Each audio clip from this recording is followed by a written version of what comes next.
بعض لوگ دعا کے معاملے میں اس طرح سوچتے ہیں کہ جب تقدیر کی بھلائی یا برائی اللہ کے اختیار میں ہے اور جو فیصلہ ہو چکا ہے یا تقدیر میں لکھا جا چکا ہے تو وہ لازماً ہو کر رہے گا، تو پھر ہمارے دعا مانگنے سے کیا حاصل ہوگا؟ یہ ایک بہت بڑی غلط فہمی ہے جو آدمی کے دل سے دعا کی اہمیت کو نکال دیتی ہے۔ قضاء اور تقدیر کوئی ایسی چیز نہیں جس نے معاذ اللہ خود اللہ تعالیٰ کے ہاتھ بھی باندھ دیے ہوں اور دعا قبول کرنے کے اختیارات اس سے سلب ہو گئے ہوں۔ بندے تو بے شک اللہ کے فیصلوں کو بدلنے اور ٹالنے کی طاقت نہیں رکھتے، مگر اللہ خود یہ طاقت ضرور رکھتا ہے کہ کسی بندے کی دعائیں اور التجائیں سن کر اپنا فیصلہ بدل دے۔ ترمذی میں حضرت سلمان فارسی سے روایت ہے کہ آپ صلی اللہ علیہ وآلہ وسلم نے فرمایا، قضاء کو کوئی چیز نہیں ٹال سکتی مگر دعا۔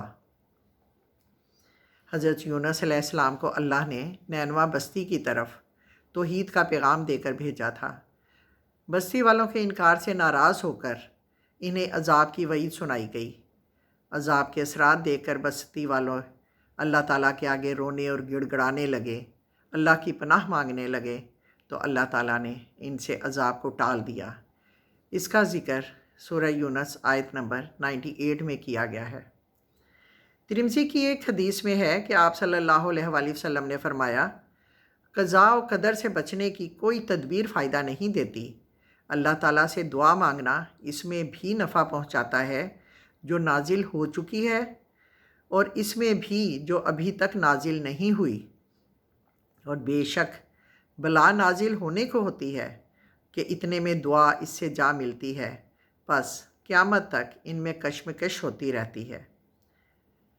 یعنی انسان دعا کی بدولت اس بلا یا مصیبت سے بچ جاتا ہے۔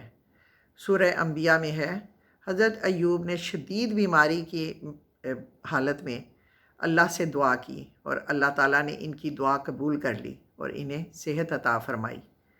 حدیث کے یہ الفاظ ہیں کہ اگر تم چاہتے ہو کہ تمہاری عمر اور رزق میں اضافہ ہو تو صلہ رحمی کرو۔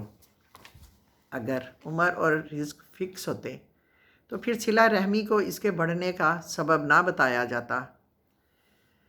دعا کا معاملہ ایسا ہے کہ اللہ پاک کا وعدہ ہے، تم میرے سے دعا مانگو میں قبول کروں گا۔ یہ اللہ تعالیٰ کا وعدہ ہے، بالکل پکا وعدہ، لیکن اس میں ایک شرط ہے، وہ یہ کہ دعا کی قبولیت میں رکاوٹ ڈالنے والی کوئی چیز نہ ہو۔ بعض چیزیں دعا کی قبولیت میں رکاوٹ ڈالتی ہیں، ایک تو حرام کا مال اور دوسرے غفلت سے مانگی گئی دعا۔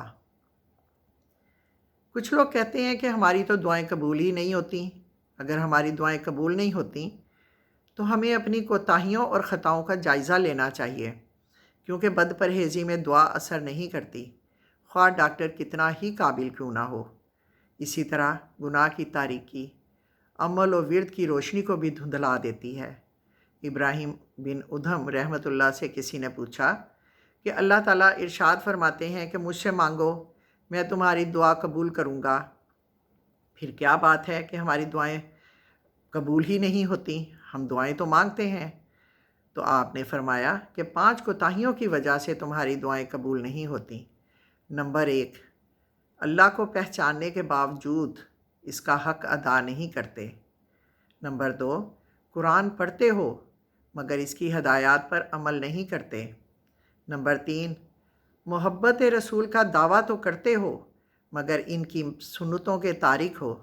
نمبر 4، ویسے تو شیطان کو بہت برا کہتے ہو لیکن اس کی پیروی کرتے ہو۔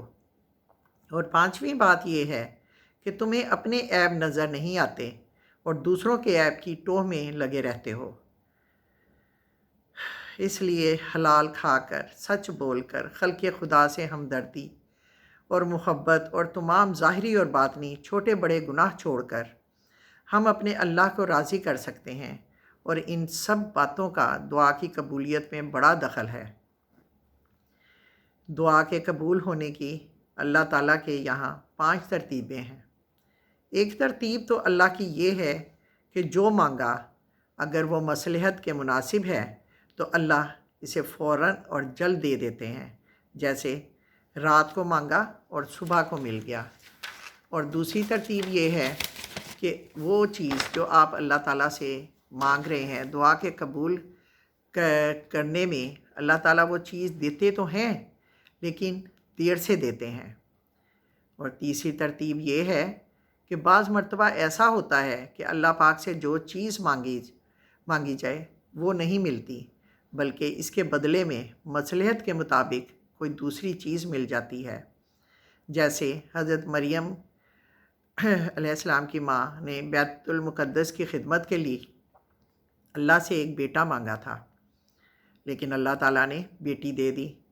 ان کی ماں بہت پریشان ہوئی کہ بیت المقدس کی خدمت بیٹی کیا کرے گی، کیونکہ انہوں نے نظر مانی ہوئی تھی، لیکن کہ بھئی مانگا تو بیٹا تھا اور مل بیٹی گئی۔ تو قرآن پاک میں اللہ تعالیٰ فرماتے ہیں کہ لڑکا ہوتا تو وہ ایسا نہ کرتا جیسی یہ لڑکی ہے۔ چوتھی ترتیب یہ ہے کہ جو مانگا وہ بالکل نہیں ملا، لیکن آسمان سے کوئی بلا اور مصیبت آ رہی تھی، اللہ تعالیٰ نے اس دعا کی بدولت اس بلا اور مصیبت کو روک دیا۔ یہ اللہ کی مہربانی کہ بعض اوقات وہ نہیں دیتے جو مانگا ہے، اور دعا مانگنے پر اللہ آنے والی بلا کو روک دیتے ہیں۔ اور پانچویں ترتیب یہ ہے کہ جو مانگا اللہ نے اسے محفوظ کر دیا، اور دنیا میں بالکل نہیں ملا اور قیامت کے دن اللہ تعالیٰ نے وہ دے دیا تو بہت بڑھا کے، بہت اعلیٰ قسم کا اور بہت زیادہ دیا۔ قیامت کے دن یہ دیکھ کر آدمی تمنا کرے گا کہ جتنی میں نے دنیا کے اندر دعائیں مانگی تھیں ساری آخرت کے لیے ریزرو ہو جاتی تو زیادہ اچھا تھا۔ ہمیشہ عافیت کی دعا مانگنی چاہیے۔ ترمذی میں حضرت عبداللہ بن عمر رضی اللہ تعالیٰ عنہ سے مروی ہے، آپ صلی اللہ علیہ وآلہ وسلم نے فرمایا، جس شخص کے لیے دعا کا دروازہ کھول دیا گیا، یعنی دعا مانگنے کی توفیق دے دی گئی، اس کے لیے رحمت کے دروازے کھول دیے گئے۔ اللہ تعالیٰ سے جو دعا مانگی جائے اس کی رحمت اور اس سے عافیت مانگی جائے۔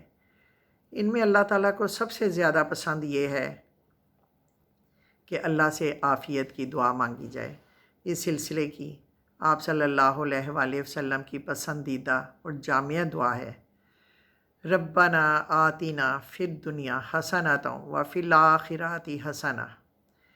اے اللہ مجھے دنیا میں بھی بھلائی دے اور آخرت میں بھی بھلائی دے، آمین۔ فی امان اللہ۔